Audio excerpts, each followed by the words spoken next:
ഞാൻ എന്ത് പറയാൻ അങ്കിൾ? അതൊക്കെ അച്ഛന്റെ താല്പര്യമല്ലേ? നാണക്കേട്. കുടുംബക്കാർക്ക് ചേർന്ന ഏർപ്പാടാണോ അവള് കാണിച്ചത്? നീ അച്ഛനെ വിലക്കിയില്ലേ? ഞാൻ സൂചിപ്പിച്ചതാ. ആ, മഹി വന്നാലുടൻ എന്നെ ഒന്ന് വിളിക്കാൻ പറ. ഞാൻ പറഞ്ഞാൽ അവൻ കേൾക്കുമോന്ന് ഒന്ന് അറിയണമല്ലോ. ആ വെക്കല്ലേ, മാലിനിക്കെന്തോ പറയാനുണ്ട്. ഹലോ, നാളെ ജയിൽ ലീവൊന്നുമില്ലല്ലോ? അല്ല, എന്താ? ഞാൻ നാളെ ബാങ്കിൽ വരുന്നുണ്ട്. എന്റെ അക്കൗണ്ടിൽ ഒരു 1 lakh കൂടി ഫിക്സഡ് ഇടാൻ. വേറെയും ചിലത് പറയാനുണ്ട്. See you tomorrow. Okay? ശരി. ആരാ മോനെ? ആ രാജശേഖരൻ തമ്പി മോളും. ആ, എന്താ പതിവില്ലാതെ നിന്റെ സംസാരത്തിലൊരു പുച്ഛം? അച്ഛനും ഫ്രണ്ട്സും കൂടി നാടക സമിതി തുടങ്ങിയത് ഒരിക്കലും ഒരു നല്ല തീരുമാനമല്ല. സംഭവിച്ചു. അതിന് രാജശേഖരൻ എങ്കിലും എന്താ എത്ര ടെൻഷൻ? ആ തന്തയ്ക്ക് മോക്കും അഹങ്കാരം കുറച്ച് കൂടുന്നുണ്ട്. ആലോചന കൊണ്ട് വന്നപ്പോഴേ ഞാൻ പറഞ്ഞ ഇത്ര വലിയടത്തുനിന്നുള്ള ബന്ധം എനിക്ക് വേണ്ടെന്ന്. ആഹാ, ഇതാണോ കാര്യം? സിംഗപ്പൂരിൽ പഠിച്ചു വളർന്ന പെൺകുട്ടിയല്ലേ, ശകല എടുത്തിയാട്ടം ഉണ്ടെന്നേ ഉള്ളൂ. പാവാ. കാണാം പാവത്തം. നിശ്ചയം കൊണ്ടൊന്ന് കഴിഞ്ഞോട്ട്. അവളും തന്തയും കൂടി നമ്മളെ കൊണ്ട് മൂക്കിട്ട് ഇട്ടാ വരപ്പിക്കും. അവളുടെ ഒരു പത്രാസും പട്ടിക്കുട്ടിയും ഫിക്സഡ് ഡിപ്പോസിറ്റ് ഓരോ കുരുക്കൾ ഉണ്ടാക്കി വെച്ചിട്ട് അച്ഛന് എവിടെ പോയി കിടക്കുന്നു? ഇന്ന് നാടകം വായനയാ. എവിടാ? ഗുരുവായൂരോ മൂകാംബികയിലോ? അയ്യോ അല്ല, ചെറിയനങ്ങളുടെ ഒഴിഞ്ഞു കിടക്കുന്ന വീടില്ലേ അവിടാ. റിഹാസിൽ കൺമുൻപിൽ തന്നെ ആവണമെന്ന് സൂസൻ എനിക്ക് ഭയങ്കര നിർബന്ധം. അതുകൊണ്ടാ. അരുവി ഒഴുകും പോലെ ശ്രുതിമധുരമായ ആ ഗാനത്തിന്റെ ഒടുവിൽ നന്ദഗോപാലനും സുഗന്ധിയും ആലിംഗനബദ്ധരായി നിന്നു. ഒരു ശക്തിക്കും തങ്ങളെ വേർപെടുത്താനാവില്ല എന്ന ഭാവത്തിൽ. അച്ഛൻ സുബ്രഹ്മണ്യൻ നമ്പൂരി വെളിയിൽ നിന്ന് പൂമുഖത്തേക്ക് കടന്നു വന്നത് അവരറിഞ്ഞില്ല. കോപാക്രാന്തനായ അച്ഛൻ നമ്പൂരി തന്റെ മകൾ ആനക്കാരന്റെ മകനുമായി കെട്ടിപ്പിടിച്ചു നിൽക്കുന്ന കണ്ട് പൊട്ടിത്തെറിച്ചു. നമ്പൂതിരി, നന്ദഗോപാല!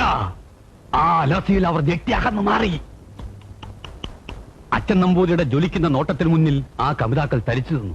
എന്തോ ദുരന്തം സംഭവിക്കാൻ പോകുന്ന മാതിരി രംഗത്താകെ ചുവന്ന വെളിച്ചം പ്രസരിച്ചു. അടുത്ത നിമിഷം ഒരു ആഘാതം പോലെ കർട്ടൻ പൊട്ടി വീണു. ഇവിടെ അനൗൺസ്മെന്റ്. അടുത്തൊരു രംഗത്തോടുകൂടി ഊരാക്കുടുക്കുകൾ പൂർണ്ണമാവും. അതിനു മുമ്പ് ഒരു 10 നിമിഷം ഇടവേള.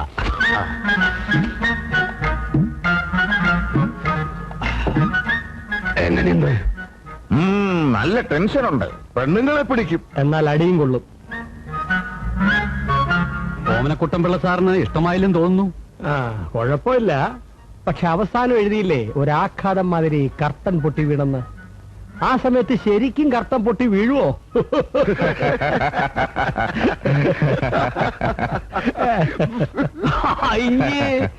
അതൊരു എഫക്റ്റിന് വേണ്ടി എഴുതിയല്ലേ. കർട്ടൻ അഴിച്ചു തന്നെയാണ് ഇടുന്നത്. ഇനി വേറെ ആരെങ്കിലും ഏൽപ്പിച്ചാൽ കർട്ടൻ സമയത്ത് വീഴില്ല എന്നുണ്ടെങ്കിൽ ആ പണി കൂടി സാറ് തന്നെ ഏറ്റോ. ആ പണി എന്റെ മറ്റവനെ ഏൽപ്പിച്ചാ മതി. സാറേന്ന് വിളിച്ച് വായോണ്ട് സാമ്പാറിനെ വിളിപ്പിക്കരുത്.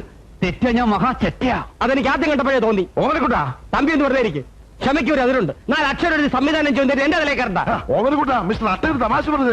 അതിനെന്താ ഇത്ര ചൂടാവാനുള്ളത്? തമാശ നാടകത്തിൽ മതി. പ്രകൃതിയുടെ ചലനങ്ങൾ പോലും മുൻകൂട്ടി അറിയാവുന്നവനാണ് ഞാൻ. ഞാനാണോ തന്റെ കാര്യത്തിന് കട്ടം വലിക്കണ്ടേ? അയ്യേ, ഇങ്ങനെ എഴുതാപ്പുറം വായിക്കാണല്ലോ. ഒരു കാര്യം ഞാൻ പറഞ്ഞേക്കാം, എന്നെ അധിക നേരം എനിക്ക് നിയന്ത്രിച്ച് നിർത്താൻ പറ്റില്ല. എനിക്കും എന്നെ നിയന്ത്രിക്കാൻ പറ്റില്ല. അറിയോ? എന്തോ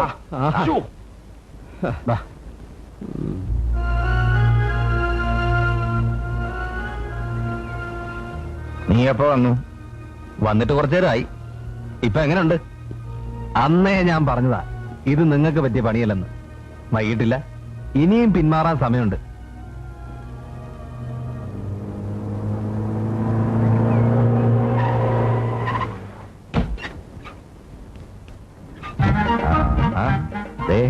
കറ്റാണൻ നടീനടന്മാരുമായിട്ട് വന്നിട്ടുണ്ട്. ഇനിയെങ്കിലും താൻ പ്രശ്നങ്ങളൊന്നും ഉണ്ടാക്കരുത്. അയാളോട് പറയാനുള്ളത് ഞാൻ പറഞ്ഞു കഴിഞ്ഞു. വാ, നമുക്ക് അവരെ ഒന്ന് പരിചയപ്പെടാം. ഞാൻ വരുന്നില്ലേ? ഇല്ല. നടികളൂടെ വന്ന സ്ഥിതിക്ക് ഇവരിന്ന് പിന്മാറും തോന്നുന്നില്ല. ആർട്ടിസ്റ്റുകളെല്ലാം കിട്ടിയോ? സുഗന്ധിയുടെ റോളിൽ അഭിനയിക്കേണ്ട നടി മാത്രം കിട്ടിയിട്ടില്ല. ബാക്കി ഏതാണ്ട് എല്ലാവരും ആയിട്ടുണ്ട്.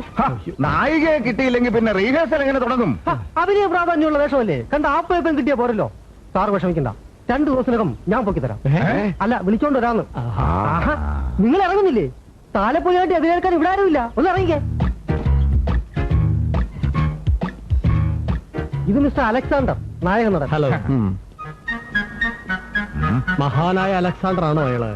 ഹീറോ അല്ലേ? ശകല ഹെഡ്വൈറ്റ് കാണും. എവന്റെ കാലാവസ്ഥ ശരിയാകും തോന്നുന്നില്ല. ഒരു സിന്ധി കാളെ പോലുണ്ട്.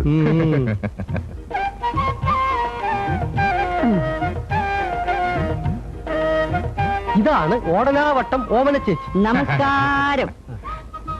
1991 സംസ്ഥാന അവാർഡ് മേടിച്ച നടിയാണ് ഞാൻ. എനിക്ക് എവിടെയാണ് ഫുഡ് ആൻഡ് അക്കോമഡേഷൻ അറേഞ്ച് ചെയ്തിരിക്കുന്നത്? അറിയിക്കാം. തൽക്കാലം ക്യാമ്പിലോട്ട് ഒന്ന് മാറിക്ക്. ഇവര് സൂസനെ കൊണ്ട് ഭക്തിഗാനം വെപ്പിക്കുന്നാ തോന്നുന്നു.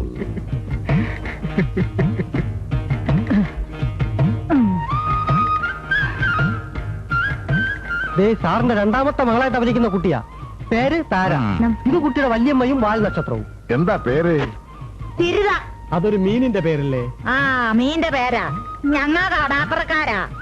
മകളെ പെട്ടി. തമ്പി, നമ്മൾ അവതരിപ്പിക്കുന്ന മത്സ്യത്തൊഴിലാളികളുടെ കഥയാണോ? സാറ് പേടിക്കണ്ട, താര പഠിച്ച കുട്ടിയാ. അവള് നല്ല മണി പോലെ സംസാരിക്കും.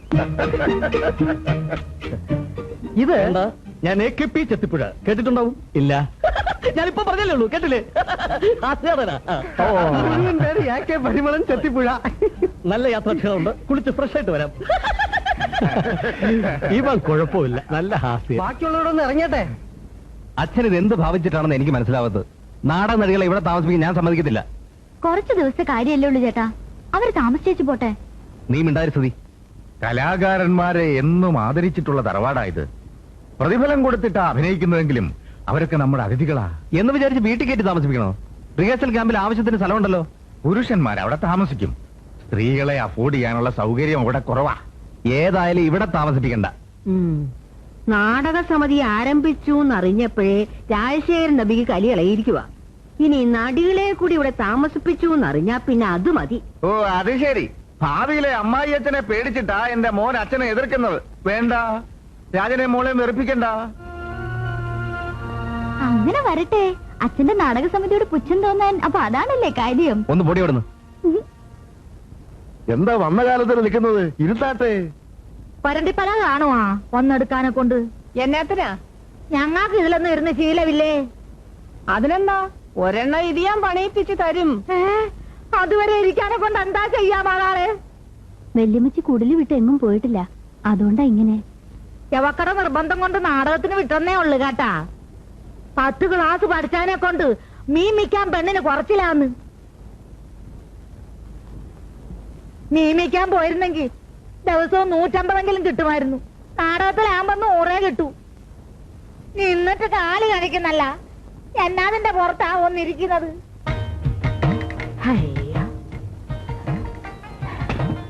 അയ്യോ, ഈ തള്ളയിൽ എന്നെ കാണിക്കാനാ പോന്നേ? ഒന്നിരിക്കാൻ. അയ്യോ, എനിക്ക് വയ്യ. എന്റെ നടുവടിച്ച് നന്നായി. അയ്യോ, സൂസന്നെ,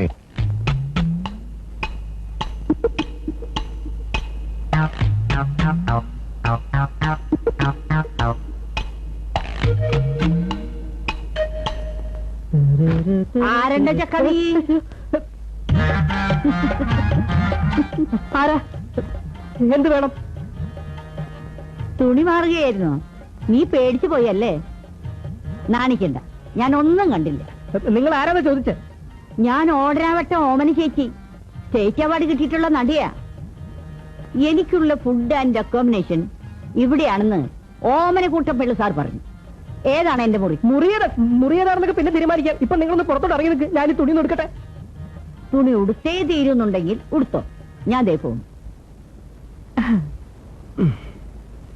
ഈ കളരി ചേട്ടൻ എന്തിനാ ഇങ്ങോട്ട് വലിച്ചോണ്ട് വന്നത്? ആ ചെറുപ്പക്കാരിക്ക് വേണ്ടി ഞാൻ ഒത്തിരി ട്രൈ ചെയ്തതാ. പക്ഷെ ചെറിയാച്ചൻ അതിനെ തന്നെ മുറുക്കി പിടിച്ചു. നിനക്ക് നിർബന്ധമാണ്, ഞാൻ ഒന്നുകൂടെ ശ്രമിക്കാം. ആ, ഇനി ചെറുപ്പക്കാരെ കൂടെ കെട്ടിയെടുക്കാത്തതിന് കുഴപ്പമേ ഉള്ളൂ. ദേ, പ്രായമായ 2 ആമ്പിള്ളേരുള്ള വീടാ. അതുകൊണ്ടല്ലേ പ്രായമായവരെ തന്നെ കൊണ്ടുവന്നത്. ഇങ്ങനൊരു ഏടാകൂടെ വരുമെന്ന് അറിഞ്ഞിരുന്നെങ്കിൽ ഞാൻ ഇതിനൊന്നും സമ്മതിക്കത്തില്ലായിരുന്നു. നീ ഒന്ന് അഡ്ജസ്റ്റ്